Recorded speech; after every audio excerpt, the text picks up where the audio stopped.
السلام علیکم ورحمۃ اللہ وبرکاتہ۔ وعلیکم السلام ورحمۃ اللہ۔ الحمد للہ رب العالمین والصلاة والسلام علی افضل الانبیاء والمرسلین وعلی آلہ واصحابہ الطیبین الطاہرین واصحابہ المکرمین اجمعین،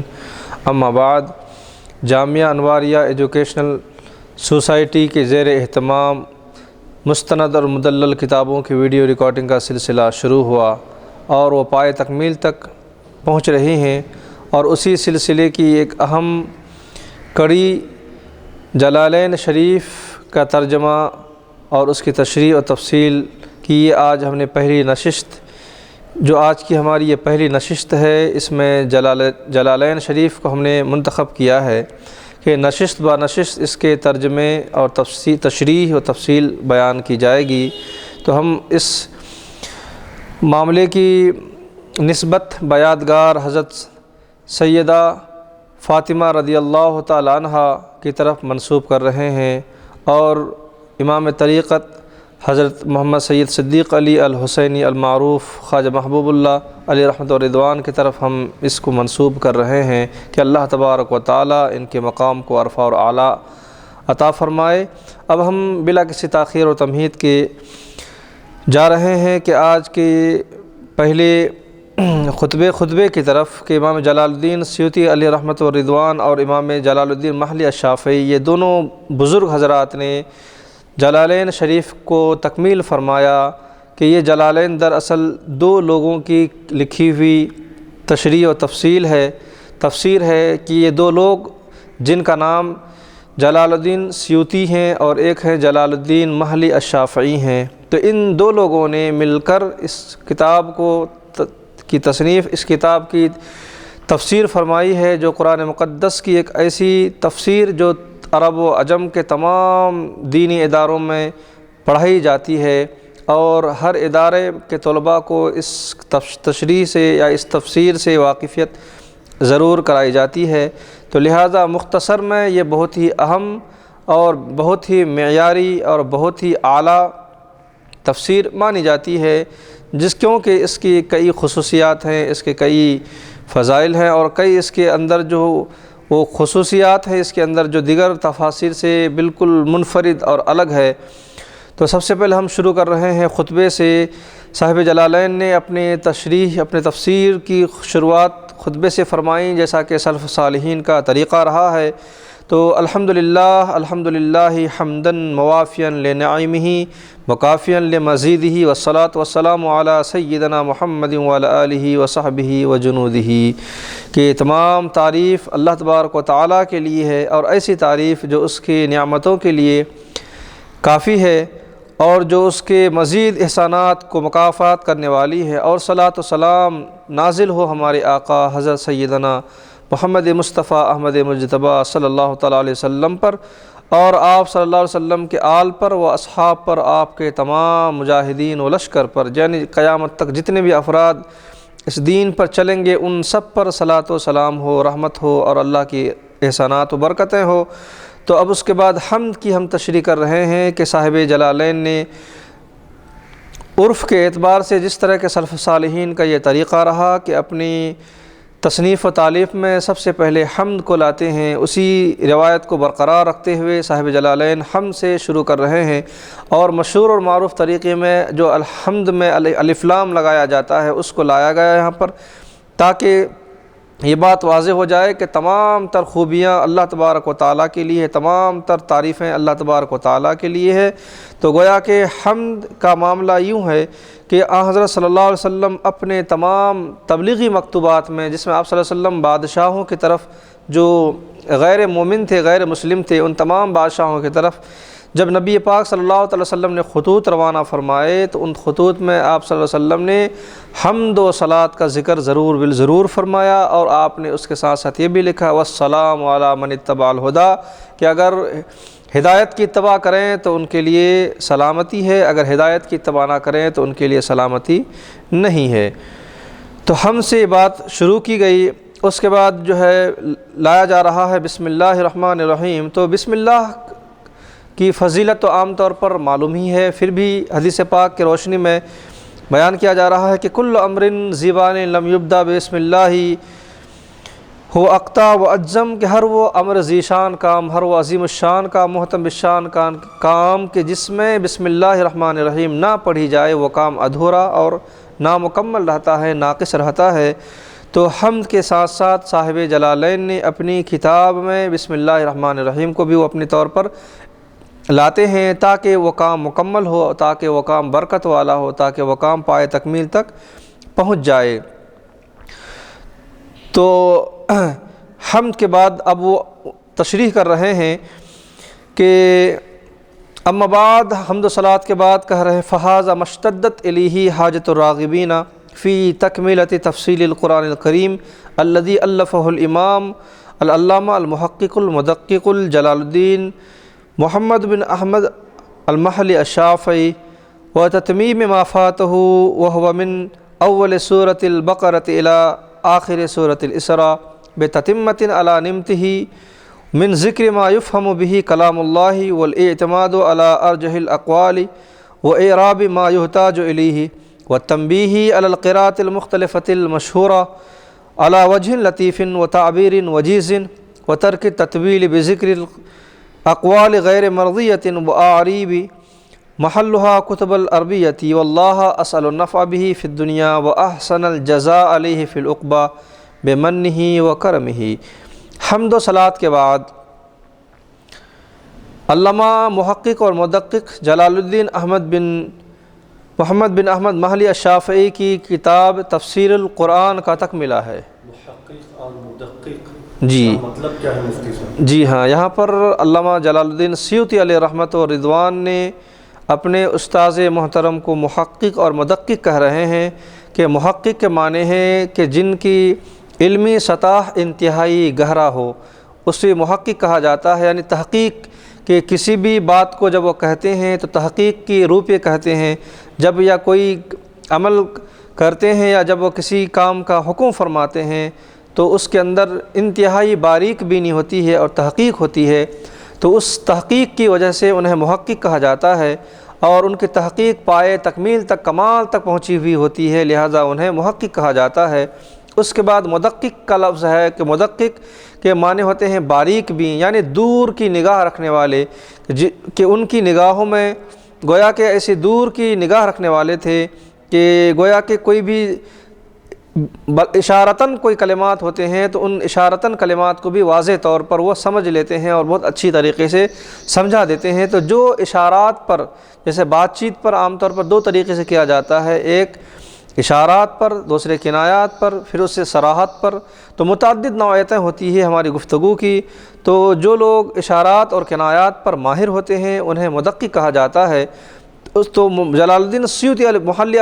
و شافعی علیہ رحمت و رضوان کو محقق اور مدقق کہا گیا کہ ان کی کتاب تفسیر القرآن کا یہ تکملہ ہے، جو تفسیر ان سے چھوٹ گئی تھی، اور یہ ان کی تتمیم ہے جس کی شدید ضرورت ہے، اور وہ سورہ بقرہ کے ابتدا سے لے کر سورہ اسراء کے آخر تک ہے، اور اس کی کچھ خصوصیات ہیں۔ تو دراصل جو جلالین کی پہلی تشریح جو لکھی گئی وہ ہے سورہ کہف سے لے کر سورہ فاتحہ تک، یعنی سورہ کہف سے لے کر پورے مکمل وہ 15 پارے، اس کے بعد سورہ فاتحہ۔ اتنا لکھنے کے بعد جلال الدین محلی الشافعی علیہ رحمت و رضوان کا انتقال ہو جاتا ہے۔ اب وہ تفسیر جو 15 پارے کی ہوئی، اب انہوں نے 15 پارے سے تفسیر لکھنا اس لیے پسند فرمایا کیونکہ اس زمانے میں پارہ اول سے لے کر، یعنی سورہ بقرہ سے لے کر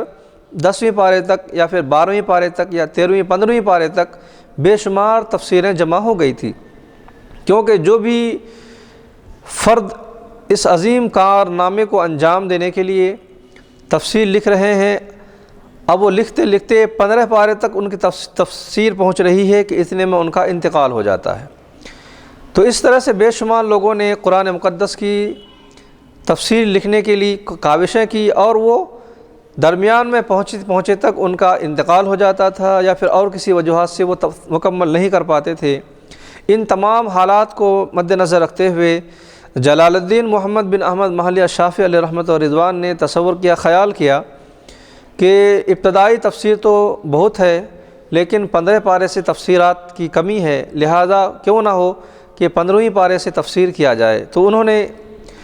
لوگوں کو آسانی پہنچانے کے لیے اور تفسیر کا مفہوم بتانے کے لیے سورہ کہف سے انہوں نے تفسیر لکھنی شروع کی، اور جب سورہ کہف سے لے کر مکمل 30 پاروں کی تفسیر لکھ لی اور سورہ فاتحہ کی تفسیر لکھی تو اتنے میں ان کا انتقال ہو گیا۔ اب اس دنیا سے چل بسے، لیکن ان کے چلے جانے کے بعد، پردہ فرمانے کے بعد، ان کی وہ لکھی ہوئی تفسیر بڑی مقبول اور بڑی جو ہے اہل علم کی نظر میں انتہائی محبوب ترین وہ تفسیر ہوئی، اور سب چاہنے لگے اور اس کتاب سے ہر کوئی استفادہ کرنے لگے۔ تو خواہش ہوئی کہ کاش کہ یہ 30 پارے کی اگر ہو جائے تو بڑی اچھی بات ہو جاتی اور لوگوں کے لیے بڑا فائدہ ہو جاتا۔ تو لوگوں کی حاجت اور لوگوں کی ضرورت اور لوگوں کی شدت کو دیکھتے ہوئے امام جلال الدین سیوطی علیہ رحمت و رضوان، جو آپ امام جلال الدین محلی الشافعی کے شاگرد ہیں، انہوں نے اس کو اپنے ذمے میں قبول کیا، اور اس کے بعد انہوں نے مسجد میں اعتکاف کی نیت فرمائی، اور 40 دنوں میں انہوں نے سورہ بقرہ سے سورہ اسراء تک یعنی 15 پارے کی تفسیر انہوں نے اسی طرز پر، یعنی آخر کے 15 پاروں کی طرز پر ہی انہوں نے سورہ بقرہ سے لے کر سورہ اسراء تک کے ان 15 پاروں کی تفسیر صرف اور صرف انہوں نے 40 دنوں میں لکھ ڈالی۔ سبحان اللہ، سبحان اللہ۔ میں یہاں ایک بات جی ایک سوال آپ سے کرنا چاہوں گا مفتی صاحب، کہ یہ جو ہے علامہ جلال الدین سیوطی الشافعی رحمۃ اللہ علیہ دیگر جی جتنے محدثین گزرے ہیں، جتنے صحابہ گزرے ہیں، جنہوں نے حضور اکرم صلی اللہ علیہ وسلم سے یہ درس لیا ہے، یہ سبق حاصل کیا ہے، یہ تعلیم بارگاہ نبوی سے ان کو ملی اور صحابہ سے ان بزرگوں کو حاصل ہوئی، کہ آپ دیکھیے علامہ جلال الدین سیوطی رحمۃ اللہ علیہ 15ویں پارے سے 30 پارے تک کی پہلے تفسیر فرمائی۔ یہ تقویٰ کا اعلیٰ درجہ ہے، بے شک، کہ اس لیے کہ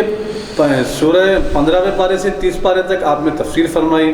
اور پھر پہلے پارے سے 15 پارے تک کافی لوگوں کی مفسرین کی تفسیر پہلے سے لکھی ہوئی ہے۔ تو اگر ہم وہاں سے شروع کریں گے تو زیادہ لوگوں کے لیے یعنی فائدہ پہنچانے والی بات نہ ہوگی، اس لیے کہ اگر 15 پارے سے 30 پارے تک بہت کم لوگوں کی جو ہے تفسیریں لکھی ہوئی ہیں، تو بہتر یہ ہے کہ میں 15 پارے سے جو ہے اس کو شروع کروں۔ جی ہاں، تو ہونا تو یہ چاہیے تھا کہ عموماً لوگ پہلے پارے سے ہی شروع کرتے ہیں۔ جی ہاں، تو ان کے پیش نظر شاید یہ بات تھی ہو، تو سمجھ میں آ رہا ہے، کیونکہ جو تفسیر کا جو آپ نے جو ترتیب دی ہے اس سے یہ معلوم ہو رہا ہے کہ جو پہلے سے اگر کسی پر کام ہو چکا ہو تو پھر اس پر کام کرنے کی اجازت ہے، کہ کسی کا انداز میں فرق رہتا ہے، سمجھانے کا میتھڈ الگ رہتا ہے، کچھ مسائل تھوڑے سے الگ رہتے ہیں، لیکن 90% تو باتیں وہی ہوتی ہیں۔ لیکن پھر بھی حضرت نے جو ہے پہلے پارے کے بجائے 15ویں پارے سے شروع کیا، تو دیکھیے آپ یہ تقوی کی اعلیٰ جو مثال ہے۔ اور اس میں حضرت بحر العلوم علامہ محمد عبد الخطیر صدیقی رحمۃ اللہ علیہ حیدرآباد دکن کے بہت بڑے عالم دین اور عثمانیہ یونیورسٹی کے پہلے پروفیسر، اور آپ صدر رہ چکے ہیں جب سے عثمانیہ یونیورسٹی کی بنیاد رکھی گئی۔ جب عثمانیہ یونیورسٹی قائم ہوا تو حضرت بحر العلوم عبد الخطیر صدیقی رحمۃ اللہ علیہ اس کے پہلے آپ صدر رہ چکے ہیں۔ آج بھی حضرت کا جو ہے نام یونیورسٹی میں پہلی جو ہے فہرست میں ترتیب میں لکھا ہوا ہے۔ تو حضرت عبد الخطیر صدیقی رحمۃ اللہ علیہ حیدرآبادی یہ بہت بڑے ولی صوفی بزرگ ہیں۔ تو آپ کا طریقہ کار یہ تھا کہ جب آپ کوئی کتاب لکھتے یا لکھ چکے ہوتے تو پہلے اپنے مریدین یا اپنے صاحبزادوں سے حضرت یہ فرماتے کہ بیٹے دیکھو اس موضوع پر بازار میں کوئی کتاب لکھی ہوئی ہے یا نہیں ہے۔ تو جب آپ تحقیق کرواتے تو تحقیق کروانے کے بعد معلوم ہوتا کہ حضرت اس موضوع پر بازار میں کتاب پہلے سے لکھی ہوئی ہے، تو حضرت فرماتے کہ بیٹے اب اس کتاب کو چھاپنے کی ضرورت نہیں ہے، کیونکہ پہلے سے اس موضوع پر کتاب لکھی ہوئی ہے، تو لہذا اسے مت چھاپو بیٹے۔ تو جو کتاب مارکیٹ میں اویلیبل نہیں ہے، لکھی ہوئی نہیں ہے اس موضوع پر، تو حضرت فرماتے کہ اب جو ہے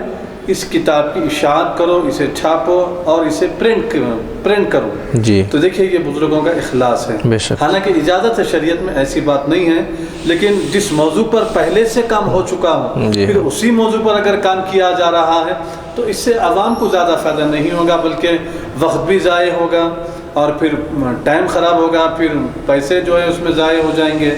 تو ایسے موضوع پر کام کیا جائے جس پر اب تک کام نہ ہوا، اس بارے میں آپ کیا فرماتے ہیں؟ بے شک ماشاءاللہ آپ نے بڑی تفصیل سے فرمایا۔ بزرگان دین کے مطمع نظر اور ان کا مقصد حیات کیا ہے، تو یقیناً جو ہمارے اکابرین تھے ان کا مقصد حیات اور طرز عمل یہی رہا ہے کہ زیادہ سے زیادہ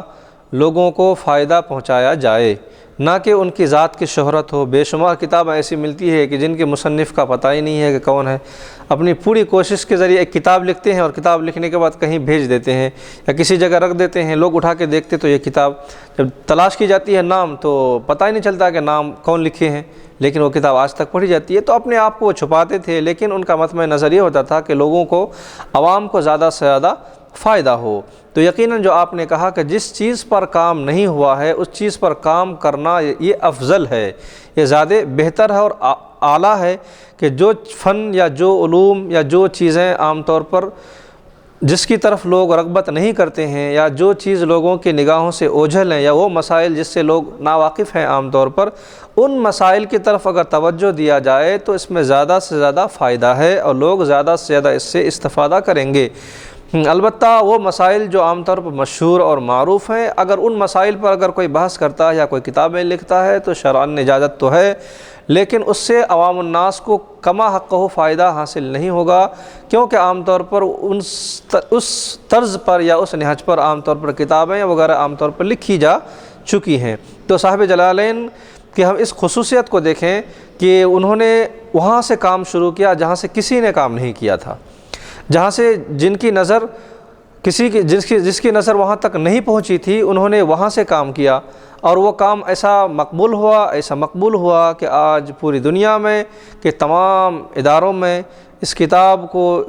درس نظامی کا ایک حصہ اور لازمی جز مانا جا رہا ہے۔ کوئی بھی عالم بغیر اس کتاب کے پڑھے ہوئے عالم نہیں بن سکتا ہے۔ تو یہ کتاب اور یہ تفسیر در حقیقت ایک نہایت ہی مختصر تفسیر ہے، کیونکہ قرآن مقدس کی تفسیر کی 3 شکلیں ہوتی ہے۔ پہلی شکل جو ہے وہ نہایت ہی مختصر اور وجیز، اور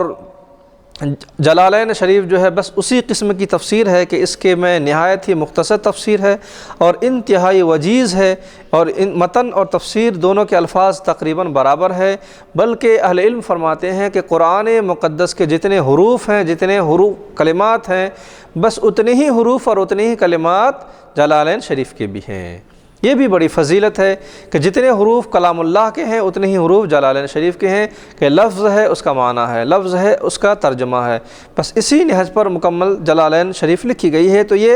اول درجے کی تفسیر جو مختصر تفسیر کہلاتی ہے۔ پھر اس کے بعد دوسری تفسیر جو ہے، جی ہاں، ایک سوال کہ اس میں میرے استاد محترم مفسر قرآن حضرت علامہ مولانا سید محمد عبد القدیر الحسینی المعروف جیلانی پاشا حفظہ اللہ حضرت فرماتے ہیں کہ بیٹے حضور اور صحابہ سے جو تفسیر ہے وہ بھی مختصر ہی تفسیر ہے، بالکل شارٹ اینڈ سویٹ۔ البتہ دیکھا یہ گیا کہ بعض جو ہمارے بڑے علماء ہوتے ہیں اور مفسرین ہوتے ہیں تو انہوں نے بعض طویل تفسیر کی ہے، تو وہ بھی تفسیر کی ضرورت ہے، بے شک لیکن جب عوام میں جب آپ درس دے رہے ہیں تو مختصر تفسیر ہونا چاہیے، اس لیے کیونکہ اللہ تبارک و تعالیٰ پوری قرآن مجید میں کیا حکم دے رہا ہے، کیا احکام ہیں اور کیا مسائل ہیں، وہ تو عوام تک پہنچ جائے پہلے۔ جی ہاں، جب شارٹ ایک تفسیر پوری مکمل ہو جائے، پورے مسائل اور پورے احکام سننے والوں تک پہنچ جائے تو اس کے بعد پھر طویل تفسیر آپ پڑھیے۔ تو دیکھا یہ گیا ہے کہ بعض مفسرین حیدرآباد دکن کے ہمارے میں نام نہیں لگاؤں کیونکہ وہ بڑے اساتذہ بھی ہیں، جلیل القدر علماء میں ان کا شمار ہے، سورہ فاتحہ کی تفسیر پہلے پارے کی تفسیر 12 سال کریں، بے شک اب اندازہ لگائیے پوری قرآن کی تفسیر کرنے کے 200 سال لگیں گے۔ آج کس کی اتنی زندگی ہے، کس کا اتنی حیات ہے کہ وہ 200 سال تک زندہ رہے؟ تو مختصر تفسیر اور جامع تفسیر اس کی آج دور حاضر میں عوام کے لیے اس کی سخت ضرورت ہے۔ بے شک جو آپ نے یہ کہا ہے کہ قرآن مقدس کی تفسیر کے مختلف نہج اپنائے گئے ہیں، بعض تفسیریں بالکل مختصر ہیں اور بعض تفسیریں اوسط درجے کی ہیں اور بعض تفسیریں انتہائی مطول ہیں، جیسا کہ مختصر ترین تفسیر میں تفسیر جلالین کا شمار ہے۔ پھر اس کے بعد جو ہے اوسط درجے کی جو تفسیر ہے اس میں ہے تفسیر بیضاوی ہے، تفسیر مدارک ہے، تفسیر کشاف ہے، تفسیر قطبی ہے وغیرہ وغیرہ۔ اور تیسرے درجے میں جو مفصل ترین تفسیر ہے اس کے اندر ہے امام رازی کی تفسیر، تفسیر کبیر ہے، تفسیر العلامی ہے جس کے 40 جلدیں وغیرہ ہے، تفسیر امام راغب اصفہانی علیہ رحمۃ و رضوان کے جو کئی جلدوں میں واضح کئی کئی جلدوں میں وہ کتابیں لکھی جا چکی ہیں۔ تو بہرحال یہ تینوں بھی صورتیں اپنی اپنی جگہ پر اہمیت کے حامل ہیں۔ مختصر ترین تفسیر کو پڑھنا بھی آسان ہے اور سمجھنے بھی آسان ہے۔ اگر اس کے بعد مختصر کے بعد اگر اوسط درجے کی اگر تفسیر کو پڑھیں گے کہ جس میں کچھ تفسیر کچھ اضافی طور پر ہے تو اس میں اور بہت اچھی بات ہے۔ اسی طرح سے اگر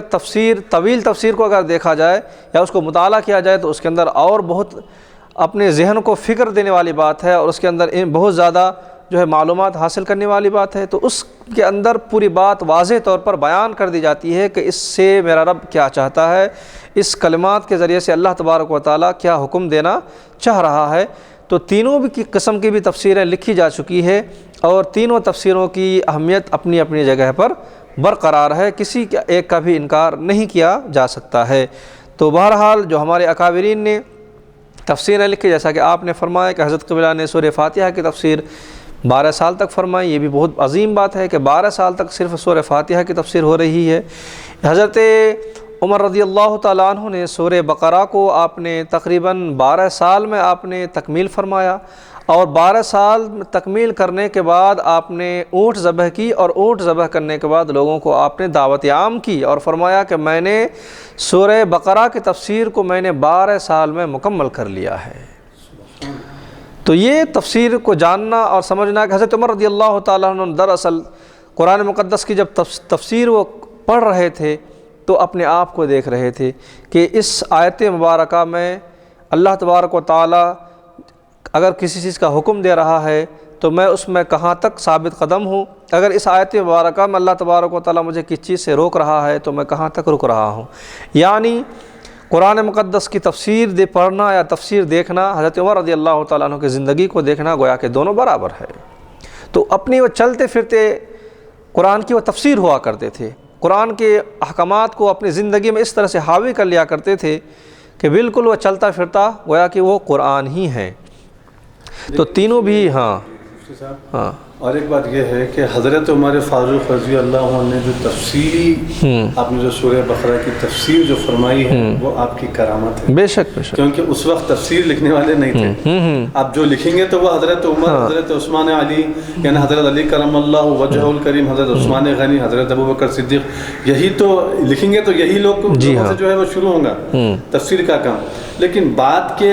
دور کے لوگ اگر جو کوئی تفسیر کر رہے ہیں ان کو اگر سورہ فاتحہ کی تفسیر 12 سال اگر بیان کر رہے ہیں تو یہ کوئی بڑی بات نہیں ہے، اس لیے کہ ہزاروں تفسیریں لکھی جا چکی ہیں۔ بے شک، اگر آپ 1000 تفسیر میں سے سورہ فاتحہ کے الگ الگ مواد لیتے رہیں گے تو آپ 100 سال تک سورہ فاتحہ کی تفسیر پر جو ہے یعنی آپ درس دے سکیں گے اس کا۔ بے شک بے شک، اس لیے کہ ہزارہا تفسیریں لکھی ہوئی ہیں، اب ہر تفسیر میں سے سورہ فاتحہ کے متعلق وہ جو مفسر ہے کیا بولے ہیں، اب ایک ایک مفسرین کے آپ لیتے جائیے، آپ کرتے جائیے، اسی طرح سے آپ صرف 100 سال تک سورہ فاتحہ کی تفسیر جو ہے بیان کر سکتے ہیں۔ یقیناً بے شک جو آپ نے کہا کہ آج کے زمانے میں اگر کوئی تفسیر وغیرہ بیان کرتا ہے تو اس کے لیے ذخیرے بہت موجود ہیں، اس کے لیے متعدد تفسیرات لکھے جا چکے ہیں۔ لیکن حضرت عمر رضی اللہ تعالیٰ عنہ نے جو 12 سال تک تفسیر انہوں نے لکھی نہیں، انہوں نے تفسیر سمجھی، انہوں نے یعنی سورہ بقرہ کو انہوں نے جو پڑھا ہے تو گویا کہ اس طرح سے سمجھ کر اور اس طرح سے گویا کہ غور و فکر کر کے ایک لفظ کو کہ اس میں ان کو 12 سال لگ چکے ہیں۔ تو یہ ان کی بڑی عظیم بات ہے کہ وہ قرآن کو دیکھ رہے ہیں اور اپنے آپ کو دیکھ رہے ہیں۔ تو بہرحال قرآن مقدس کے متعلق جو حقوق ہم پر وابستہ ہوتے ہیں متعدد طریقے سے ہوتے ہیں۔ عام طور پر 5 حقوق ہم پر بنتے ہیں قرآن مقدس کے۔ پہلا حق تو یہ ہے کہ ہم اس پر ایمان لائیں، کہ مسلمان قرآن مقدس پر ایمان لائے اور یقیناً ایمان لاتے ہیں۔ دوسرا حق یہ بنتا ہے کہ مسلمان قرآن مقدس کو پڑھیں۔ تیسرا حق یہ بنتا ہے کہ مسلمان قرآن مقدس کو سمجھیں، اور چوتھا حق یہ ہوتا ہے کہ مسلمان قرآن مقدس سے ہدایت حاصل کریں،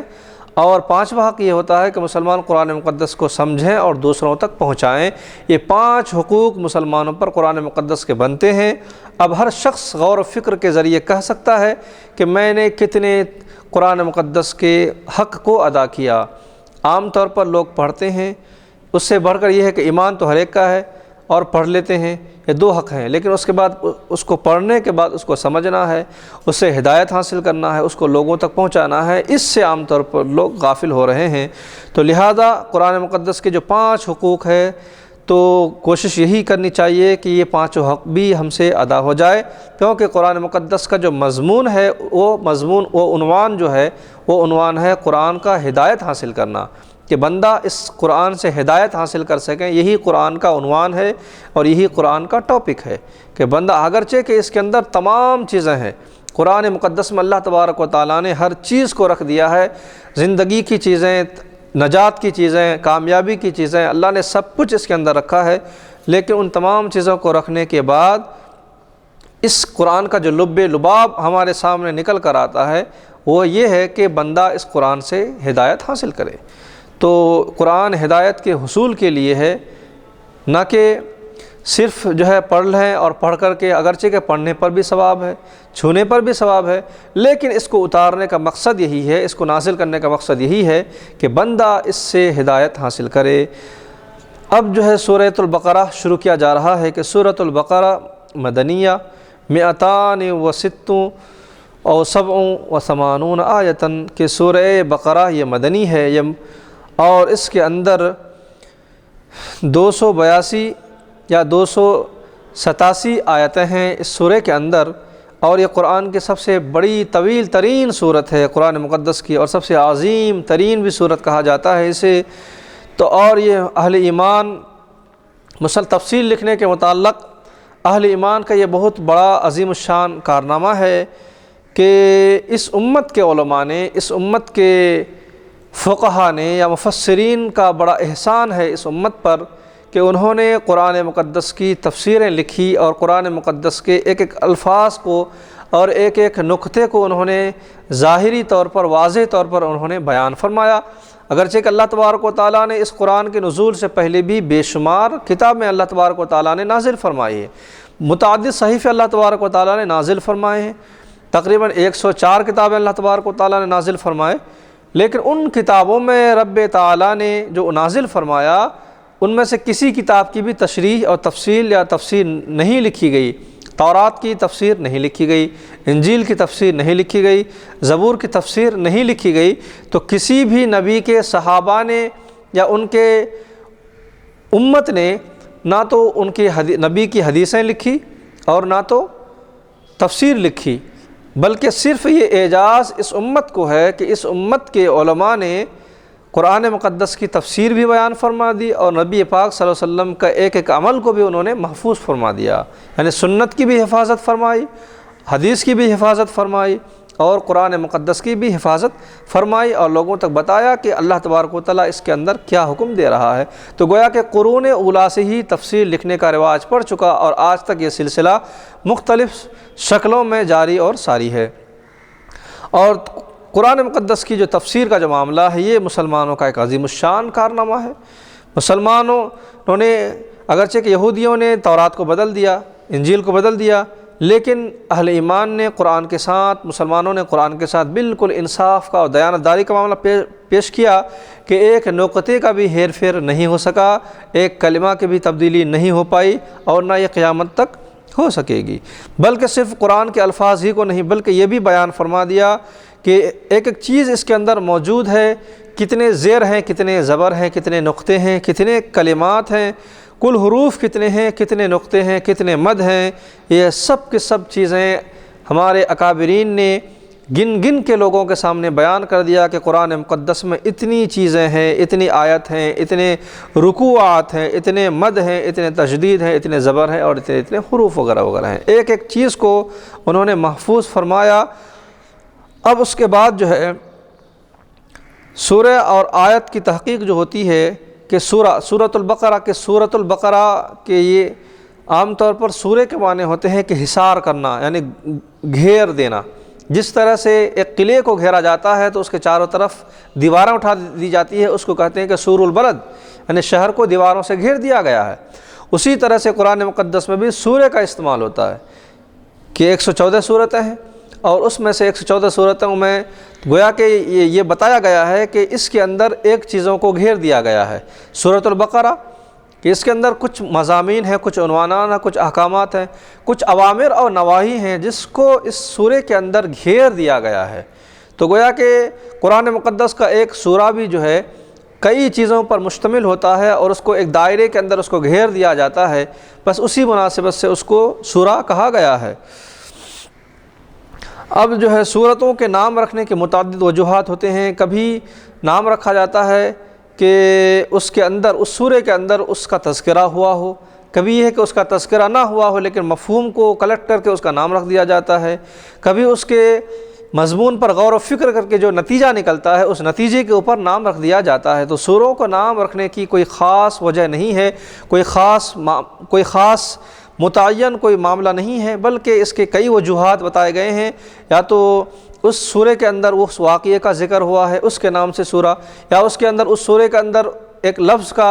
اس لفظ کا ذکر ہوا ہے، اس لفظ سے سورے کا نام رکھا گیا، یا تو اس کے مفہوم پر غور و فکر کر کے اس کا نام رکھا گیا ہے، یا پھر جو ہے اس کا خلاصہ جو نکلتا ہے اس کو یاد کر کے اس کا نام رکھا گیا ہے۔ تو سورے کے نام رکھنے کی متعدد وجوہات ہو سکتے ہیں۔ تو سورہ بقرہ کو سورہ بقرہ اس لیے کہا جاتا ہے کہ سورہ بقرہ کے اندر، سورہ بقرہ تو 2.5 پاروں پر مشتمل ہے، اس کے اندر کئی بے شمار احوال و واقعات ہیں، بے شمار اس کے اندر اوامر و نواہی ہیں، لیکن خصوصاً اس کے اندر ایک گائے کا تذکرہ ہوا جو بنی اسرائیل میں ہے، واقعہ رونما ہوا تھا، اس گائے کا تذکرہ اس کے اندر واضح طور پر ہوا ہے، لہذا اسی نام سے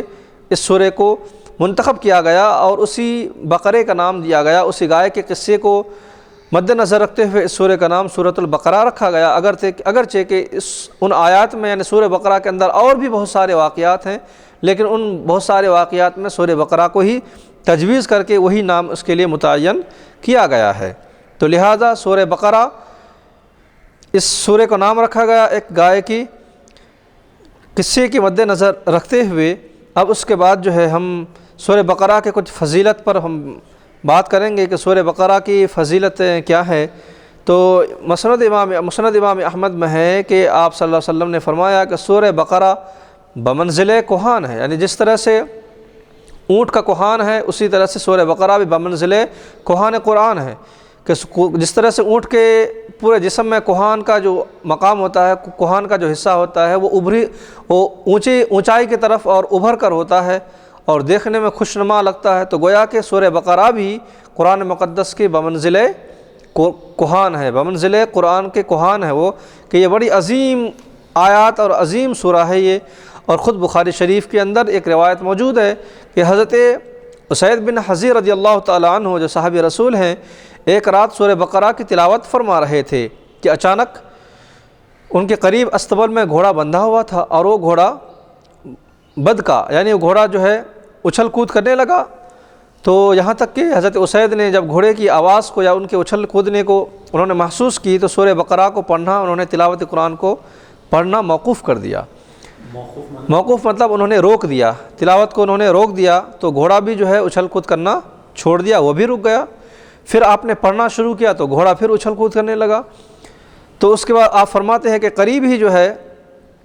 ان کا صاحبزادہ جن کا نام تھا یحییٰ، وہ کہہ رہے ہیں کہ وہ سو رہے تھے، میرے دل میں اندیشہ ہوا، خیال گزرا کہ ایسا نہ ہو کہ گھوڑا اس بچے کو نقصان پہنچا دے، لہٰذا وہ اس کی وجہ سے باہر نکلتے ہیں اور نکل کر دیکھتے ہیں کہ کیا دیکھتے ہیں کہ گویا کہ زمین سے لے کر آسمانوں تک نورانی سائبان نظر آیا۔ جب آنکھیں اٹھائی تو دیکھا گیا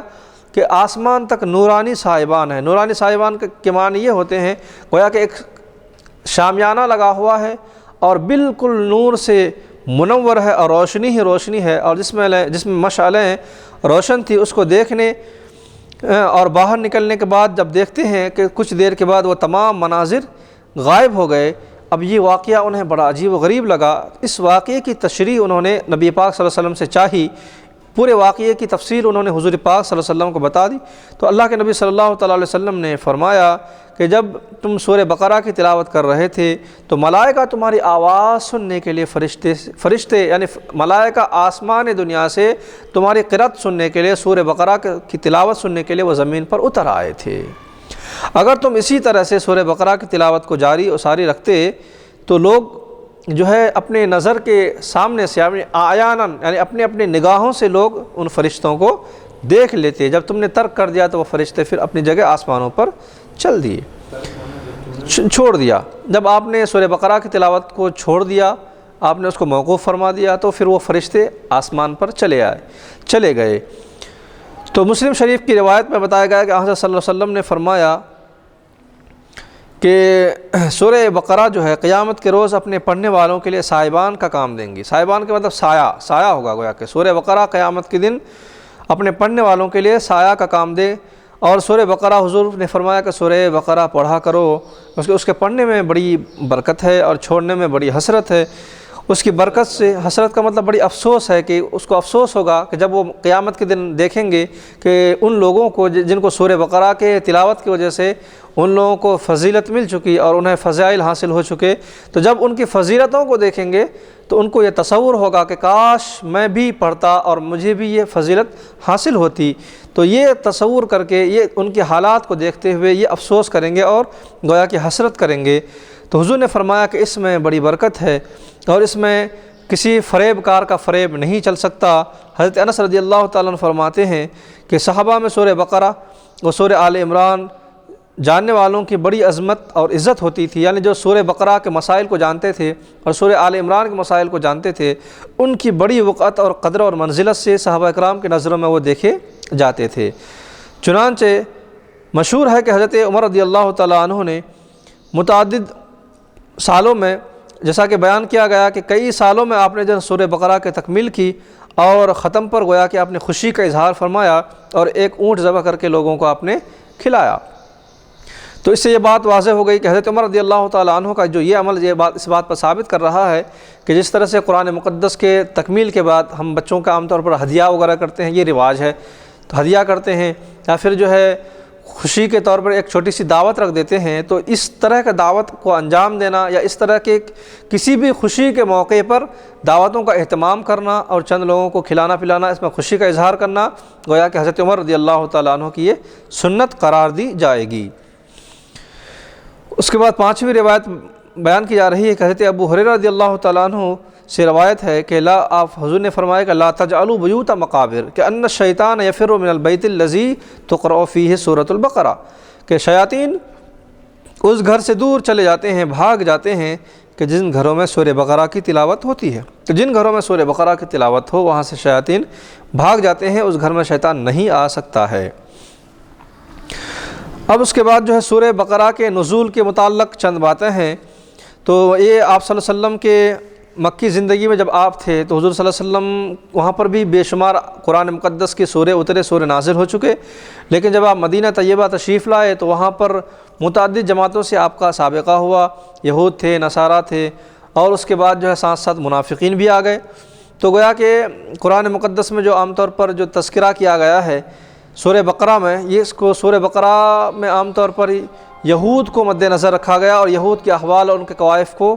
تفصیلاً ذکر کیا گیا، جو تقریباً سورہ بقرہ کے پہلے پارے میں، یعنی پہلی پارے میں، مکمل پہلے پارے میں منافقین کا تذکرہ ہوا۔ پہلے ابتداءً مومنین کا تذکرہ ہوگا، پھر اس کے بعد کفار کا تذکرہ ہوگا، مشرکین کا تذکرہ، پھر اس کے بعد منافقین کا تذکرہ ہوگا، پھر اس کے بعد یہود کا تذکرہ ہوگا۔ اب یہود کا تذکرہ مسلسل اس لیے کیا گیا کیونکہ یہود ایک ایسی جماعت ہے کہ جس کے متعلق نبی پاک صلی اللہ تعالیٰ علیہ وسلم نے فرمایا ہے کہ میری امت بھی یہود کے شانہ بشانہ چلے گی، یہاں تک کہ یہودیوں کے طریقہ کار کو میری امت اس طرح سے فالو کرے گی، اس طرح سے اتباع کریں گے، گویا کہ جس طرح سے ایک جوڑا چپل، کہ ایک جوڑے چپل میں ذرا برابر بھی کمی بیشی نہیں ہوتا، جس طرح سے دونوں چپل برابر ہوتے ہیں، بس اسی طرح سے میری امت بھی یہود کی اتباع کرے گی۔ تو اس کے اندر یہ بات واضح طور پر بیان کر دیا گیا کہ امت مسلمہ یہ امت بھی یہود کی شانہ بشانہ چل کر، حضور نے فرمایا کہ اگر یہود کا کوئی شخص گوہ کے بل میں گھسا تھا تو اس امت کا بھی وہ شخص گوہ کے بل میں داخل ہوگا۔ تو اس طرح سے ان کے ہر معاملے میں، ہر ادا میں، ہر چیز میں ان کی مطابقت یہ لوگ کریں گے، میری امت کرے گی۔ لہٰذا یہودیوں کے احوال تفصیلاً اس لیے ذکر کیا گیا تاکہ اس امت کو ایک آئینہ بتانا ہے کہ یہود کے احوال دراصل امت محمدیہ کے لیے ایک مثل آئینہ ہے کہ اس آئینے میں وہ یہود کو دیکھیں، پھر اس کے بعد وہ اپنے آپ کو دیکھیں، کہیں ایسا تو نہیں کہ وہ یہود سے مشابہ کر بیٹھے ہوں، کہیں ایسا تو نہیں ہو کہ یہود کے وہ شانہ باشانہ چل رہا ہو، کہیں ایسا تو نہیں ہو کہ یہود کی اتباع میں وہ سرگرم ہو چکا ہو۔ تو یہود کی فطرت، ان کی خصلتیں، ان کے عادات اور اطوار کو قرآن مقدس نے واضح طور پر، تفصیلی طور پر بیان کر دیا گیا ہے۔ اور اس امت کو ایک آئینہ بتایا گیا کہ تم دیکھ کر عبرت حاصل کرو کہ یہود کے احوال تمہارے حالات کی طرح نہ ہونے پائے، کیونکہ امت مسلمہ اور امت محمدیہ تمہاری فضیلت ہے، لہٰذا تم اس کے شانہ بشانہ نہ چلو۔ اگرچہ کہ حضور نے فرمایا کہ امت چلے گی، کوشش کرے گی، لیکن جو دین اور آخرت پر یقین رکھتے ہیں، جو اللہ اس کے رسول پر یقین رکھتے ہیں، ایمان رکھتے ہیں، اور جن کا عقیدہ محکم اور مستحکم ہے، یقیناً وہ لوگ اس کے طریقہ کار سے چلنے پر نفرت کرتے ہیں، اور ان کے طرز عمل پر ان کو چلنے میں گویا کہ کوفت محسوس ہوتی ہے، اپنے دلوں میں گھٹن محسوس کرتے ہیں کہ وہ اس پر چلنا نہیں چاہتے، کیونکہ یقینی طور پر وہ نہ چلیں جبھی وہ کامیابی ہے، جبھی اللہ کی نظر میں وہ مقبول اور محبوب ہوں گے۔ تو اب سورہ بقرہ کی تشریح شروع کی جا رہی ہے۔ الف لام میم اللہ اعلم بمرادہ، کہ الف لام سے شروع کیا گیا اور کہا گیا کہ اللہ تبارک و تعالیٰ ہی اس کے مراد اور اس کے منشے کو زیادہ جاننے والا ہے۔ کہ الف لام دراصل کیا ہے؟ حروف مقطعات ہے۔ حروف مقطعات کے معنی ہوتے ہیں کہ ٹکڑے ٹکڑے والے الفاظ، کہ جس کو عام طور پر بندے نہیں جان سکتے ہیں، جس کی تشریح و تفصیل کو بندے نہیں جانتے ہیں، اللہ جانتا ہے اور اللہ کے رسول جانتے ہیں۔ تو گویا کہ قرآن مقدس میں دو قسم کی آیتیں ہیں، ایک قسم کی آیت کو محکم کہتے ہیں، محکمات کہا جاتا ہے، اور دوسری قسم کی آیت کو متشابہات کہا جاتا ہے۔ دونوں پر ایمان لانا ہے۔ سورہ آل عمران کی ابتدا میں بتایا گیا فَأَمَّا الَّذِينَ فِي قُلُوبِهِمْ زَيْغٌ فَيَتَّبِعُونَ مَا تَشَابَهَ، کہ جن کے دلوں میں کینہ اور کجی ہے، جن کے دلوں میں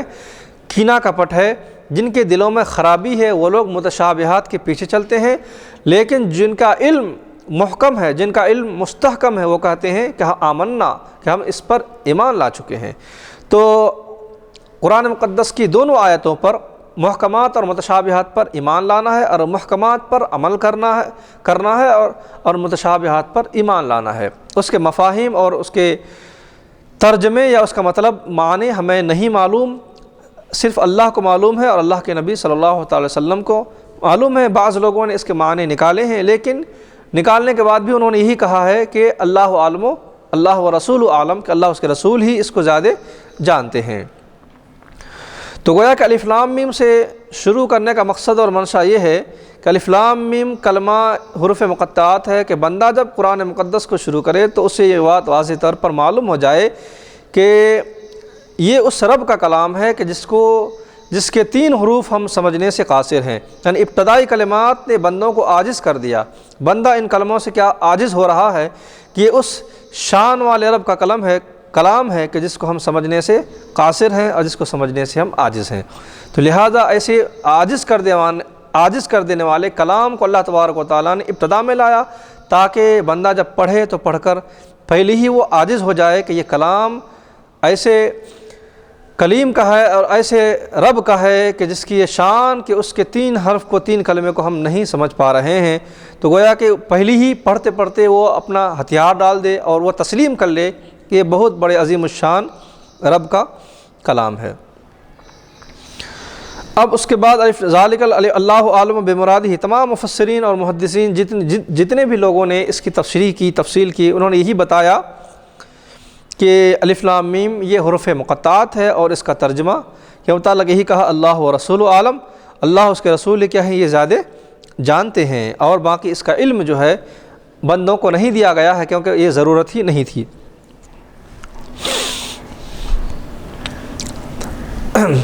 ذالک اے ھذا الکتاب، ذالک الکتاب لا ریب فیہ، کہ یہ وہ کتاب ہے کہ جس کے اندر کوئی شک اور شبہ کی گنجائش نہیں ہے۔ ذالکہ اس میں اشارہ ہے، اور اس میں اشارہ یہ بعید کے لیے آتا ہے، یعنی دور کے لیے آتا ہے۔ تو اب یہاں پر علماء اکرام فرماتے ہیں کہ یہاں پر ذالکہ لانے کی جو وجہ ہے وہ کئی وجوہات ہیں۔ یا تو اس سے مراد لوح محفوظ میں جو کلام اللہ موجود ہے اس کی طرف اشارہ کیا جا رہا ہے کہ ذالک الکتاب وہ کتاب جو لوح محفوظ میں موجود ہے، یا وہ کتاب جو علم الہی میں موجود ہے، یا وہ کتاب جس کا وعدہ تورات اور انجیل میں کیا گیا تھا، کہ تورات اور انجیل میں جس کا وعدہ کیا گیا تھا کہ ایک کتاب آخری نبی کو دی جائے گی۔ قرآن کا تذکرہ پہلے کتابوں میں ذکر ہے، اس کتاب کی طرف اشارہ کرنے کے لیے ذالکہ لایا گیا کہ وہ کتاب کہ جو تورات اور انجیل میں ذکر کر دیا گیا تھا۔ یا پھر جو ہے اگر کسی قریبی چیز کو اگر بعید کے صیغے سے اگر لایا جا رہا ہے تو اس کی تعظیم مقصود ہوتی ہے۔ جیسا کہ حضرت مریم کے پاس جنت سے پھل آتے تھے تو ان سے پوچھا گیا کہ یہ کیا ہے، تو آپ نے فرمایا کہ ہوا من عند اللہ، کہ وہ اللہ کے پاس سے ہے۔ تو اگر کسی قریبی چیز کو بعید کے صیغے سے استعمال کیا جائے تو وہاں پر مقصد یہ ہوتا ہے فصاحت و بلاغت میں اور عربی کلام میں وہاں پر متکلمین کے نزدیک کہ اس کی تعظیم مقصود ہوتی ہے اور اس کا اکرام مقصود ہوتا ہے اور اس کی عزت مقصود ہوتی ہے۔ تو کسی قریب کے صیغے کو بعید کے صیغے سے تعویل کرنا یہ در حقیقت اس کی عزت اور اس کی تعظیم کرنا ہے۔ تو گویا کہ ذالکہ کے معنی اگرچہ کہ ھذا ہے، لیکن یہاں پر ھذا کی بجائے یعنی یہ کتاب کی بجائے اگر وہ کتاب کہا جا رہا ہے تو اس کی تعظیم مقصود ہے۔ تو متعدد وجوہات ہے جو ہم نے بیان کی، اور اس کے علاوہ چند وجوہات علماء کرام نے بیان کیے ہیں جو اپنی جگہ پر بالکل ظاہر اور باہر ہے۔ الذی یقرأہ محمد صلی اللہ علیہ وسلم، کہ یہ کتاب جس کو نبی پاک صلی اللہ علیہ وسلم پر، حضور پاک صلی اللہ علیہ وسلم جس کو حضور پر جو پڑھی جا رہی ہے، یا حضور صلی اللہ علیہ وسلم جس کتاب کو پڑھ رہے ہیں، تو یہ کتاب جس کو حضور پاک صلی اللہ علیہ وسلم پڑھ رہے ہیں،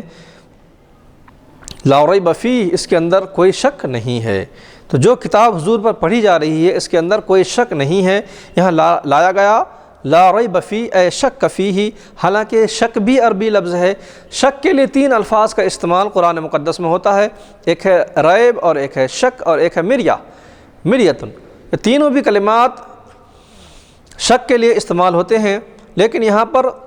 مریا اور شک کی بجائے اللہ تبارک و تعالیٰ نے ریب کا لفظ استعمال فرمایا، کیونکہ عام طور پر ریب کے معنی ہوتے ہیں کہ کسی چیز میں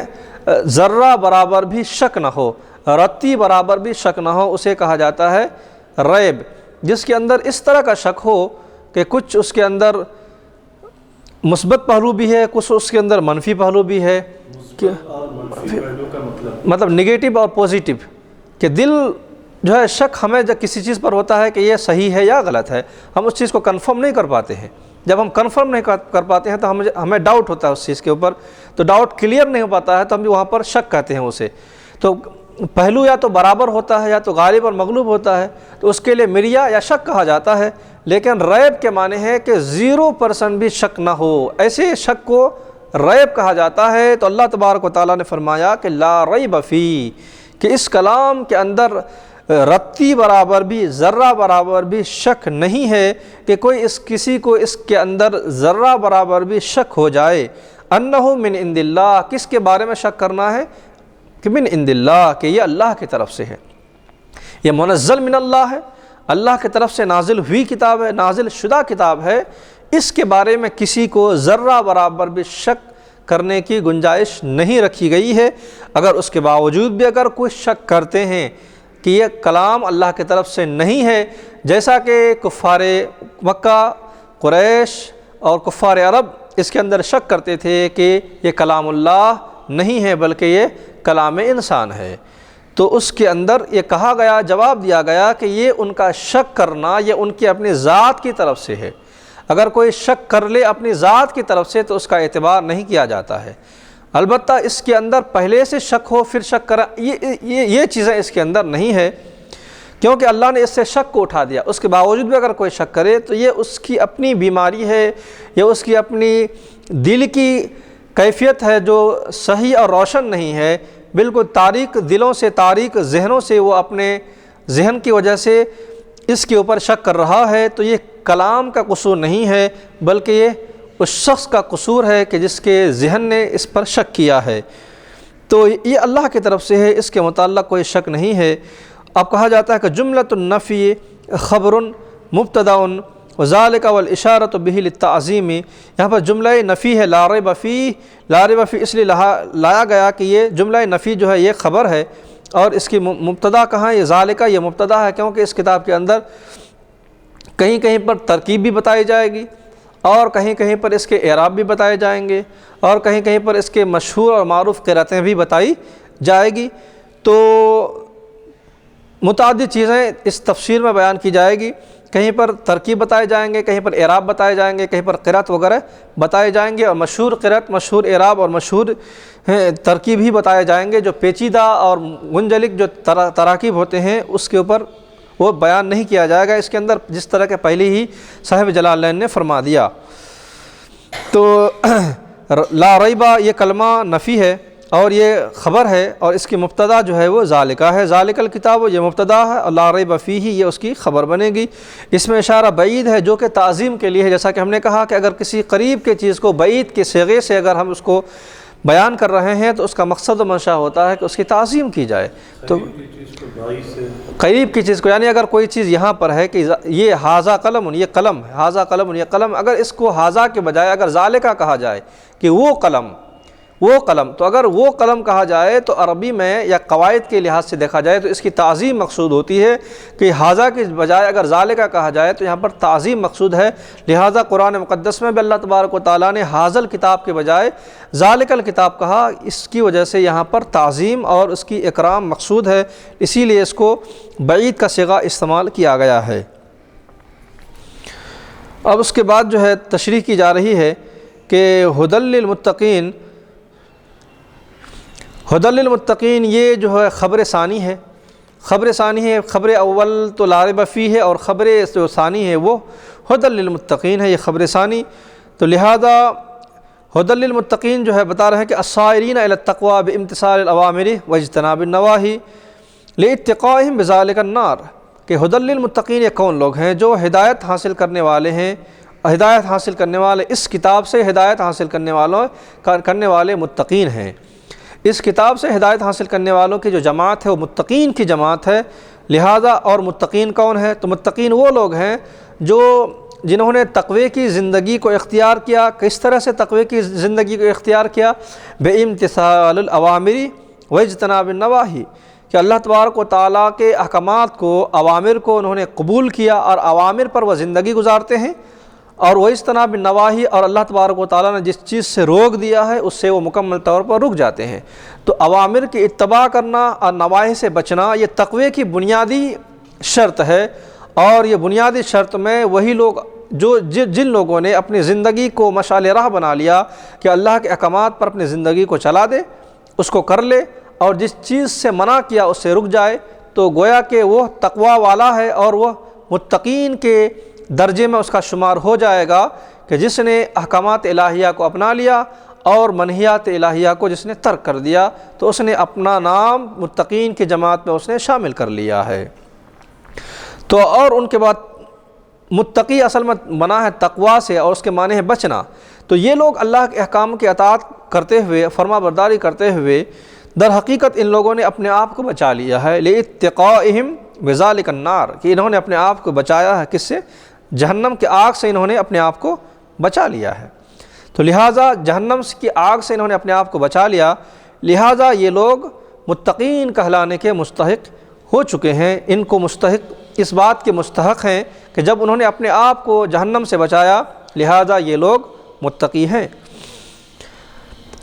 اور درجات تقوی نیز یہ بھی کہا جاتا ہے کہ ہدایت اور تقوی دونوں کے درجے مختلف ہیں، ادنا، اوسط اور اعلیٰ، جیسا کہ ہر چیز میں، جیسا کہ قرآن کی تفسیر میں ہم نے بتایا کہ ادنا کہ کم سے کم تفسیر، زیادہ سے زیادہ تفسیر، اور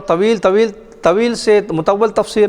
بس اسی طرح سے تقوی کے بھی کئی متعدد درجے ہوتے ہیں، ایک ادنا درجہ ہے، ایک اوسط درجہ اور ایک اعلیٰ درجہ۔ بس قرآن مقدس کی وجہ سے ہر نچلے درجے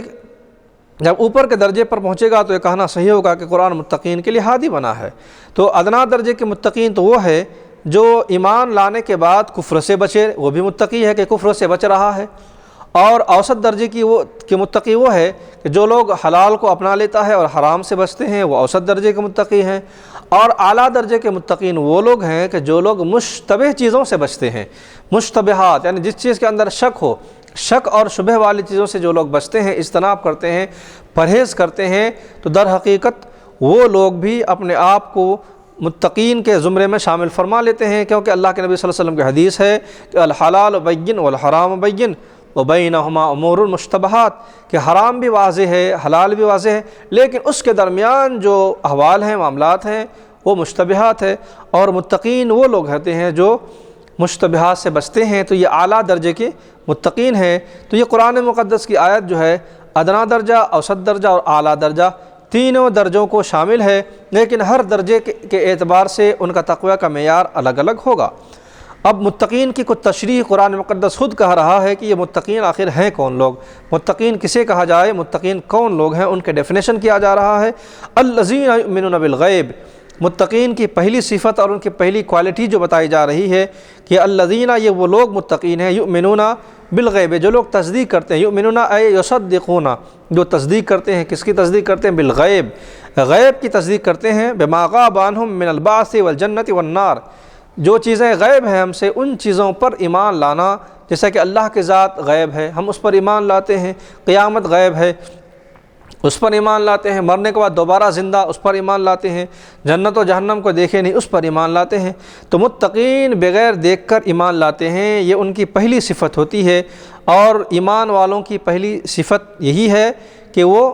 اس کا ایمان مکمل ہوگا، یا اس کا ایمان اپنے آپ کو مومن کہلانے کا مستحق اسی وقت ہوگا جب کہ وہ غیب پر ایمان لا لے۔ اور غیب پر ایمان لانے سے مراد فرشتوں پر ایمان لانا، قیامت پر ایمان لانا، جنت پر ایمان، جہنم پر ایمان، تقدیر نہیں دیکھی جاتی ہے پھر بھی اس پر ایمان لانا۔ تو جو چیزیں غیب ہے ان پر ایمان لانا، تو یہ متقین کے پہلی صفت کو بیان کیا جا رہا ہے۔ پھر دوسری صفت بیان کی جا رہی ہے وَيُقِيمُونَ الصَّلَاةَ، اور وہ لوگ نماز قائم کرتے ہیں، اے یأتون بها بحقوقها، کہ یقیمون کے معنی ہوتے ہیں قائم کرنا، اس کو اس کے حقوق کے ساتھ ادا کرنا، کہ یہ متقین وہ لوگ ہیں کہ جو لوگ نماز کو مکمل طور پر اس کے حقوق کے ساتھ، اس کے حقوق کیا ہے کہ اس کے وقت پر پڑھی جائے، اس کے وقت پر ادا کی جائے، دوسرا حقوق یہ ہے کہ اس میں خشوع اور خضوع کا خیال رکھا جائے، تیسرا درجہ یہ ہے کہ اس کے اندر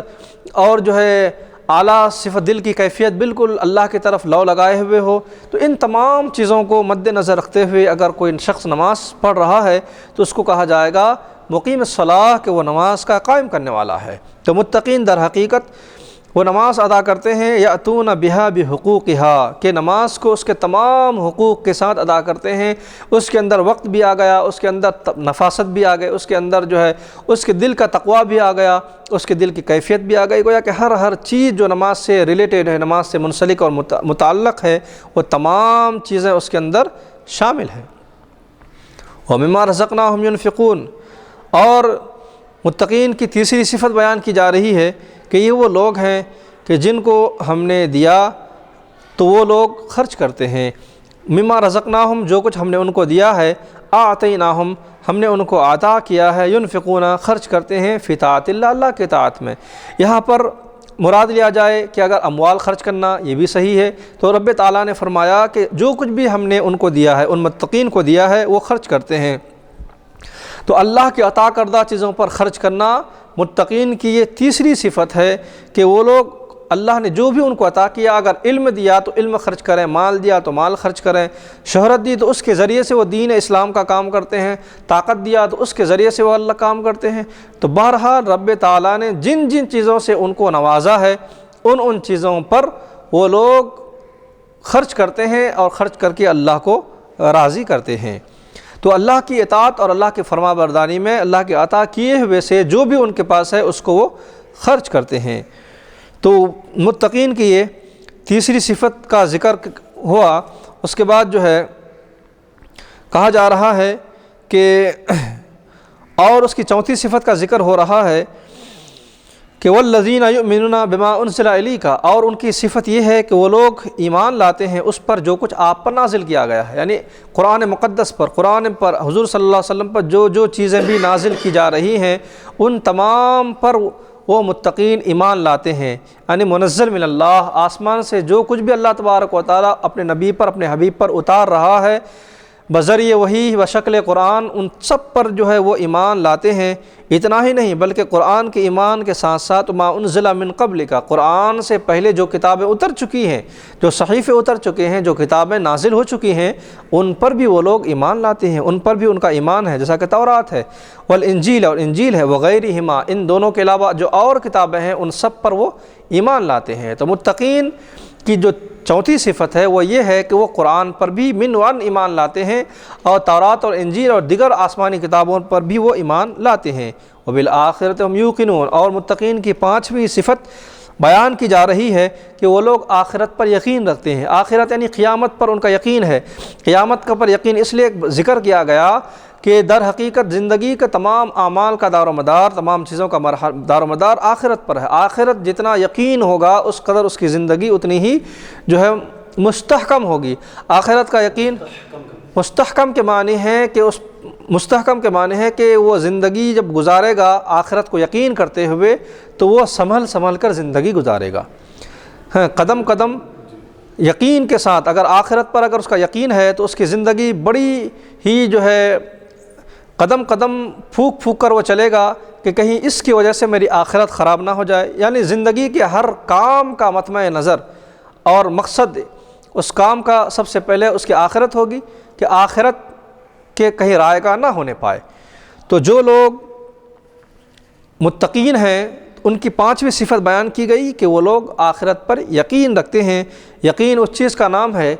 کہ جو ذہن اور دل میں اس طرح سے راسخ اور مضبوط کے ساتھ بیٹھ جائے کہ وہ مکمل طور پر پھر کبھی بھی کسی بھی ذرہ برابر بھی اس کے اندر جنبش نہ آنے پائے، رتی برابر بھی اس کے اندر شک اور شبہ نہ آنے پائے، اس چیز کا نام یقین ہے۔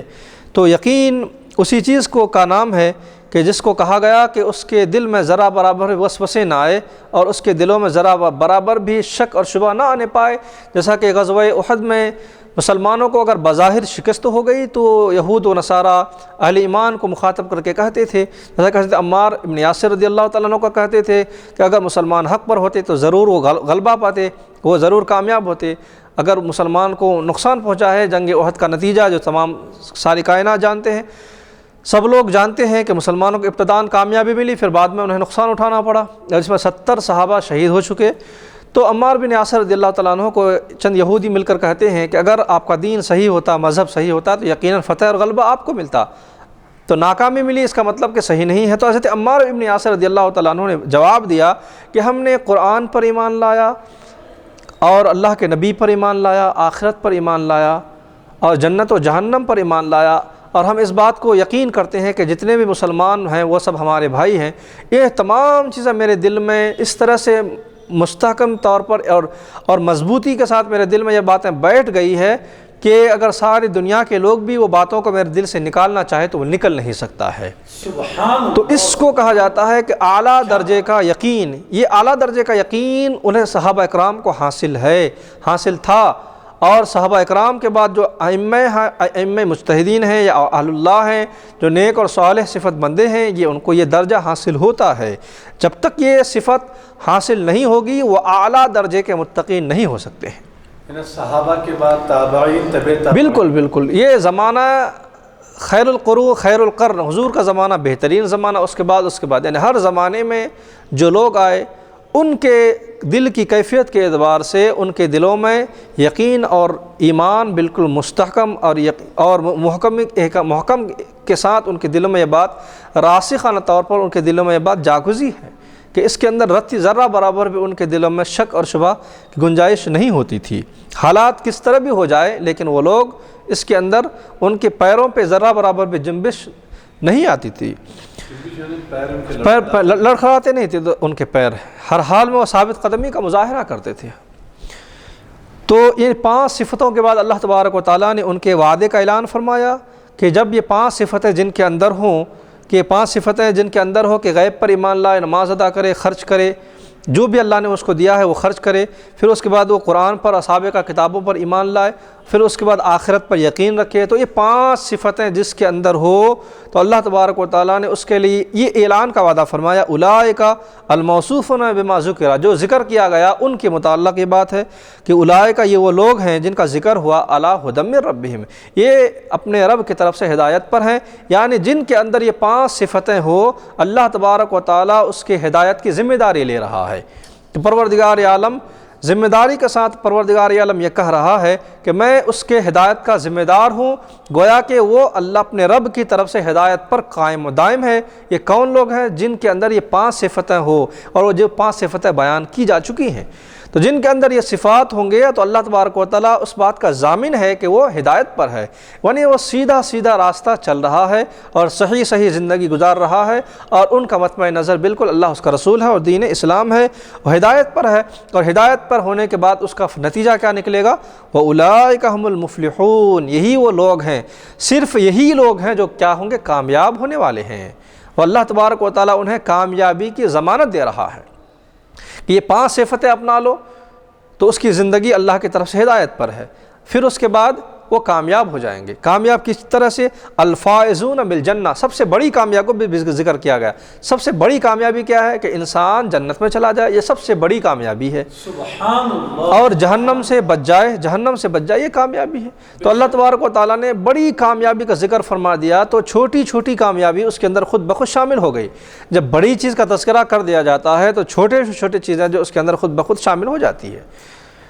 تو اللہ تبارک و تعالیٰ نے فرمایا وَأُولَٰئِكَ هُمُ الْمُفْلِحُونَ کہ یہ لوگ جنتی ہیں، تو جنت کا داخلہ بڑی کامیابی ہے، تو لہٰذا جو دنیاوی کامیابی، دیگر کامیابی اور جو بھی کامیابی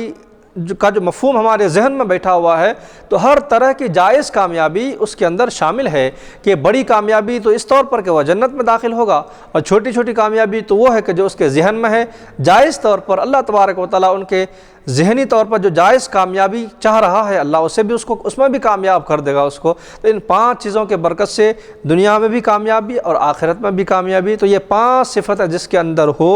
اللہ تبارک و تعالیٰ نے اس کے کامیابی کی ضمانت لے لی ہے کہ یہ دنیا میں بھی کامیاب ہوں گے اور آخرت میں اس طور پر کہ وہ جنت میں داخل ہوں گے اور جہنم سے بچ جائیں گے۔ تو اب تک جو باتیں ذکر کی گئیں تو یہ تمام باتیں ایمان والوں کے تعلق سے تھی اور قرآن سے ہدایت حاصل کرنے والوں کے بارے میں تھی کہ قرآن سے ہدایت حاصل کرنے والوں کو متقین کہا جاتا ہے، اور قرآن سے ہدایت حاصل کرنا یہی قرآن کا ٹاپک ہے، یہی قرآن کا مضمون ہے، اور یہی قرآن کا عنوان ہے، اور یہی قرآن کے بھیجنے کا مقصد اور منشا ہے کہ بندہ اس سے ہدایت حاصل کرے،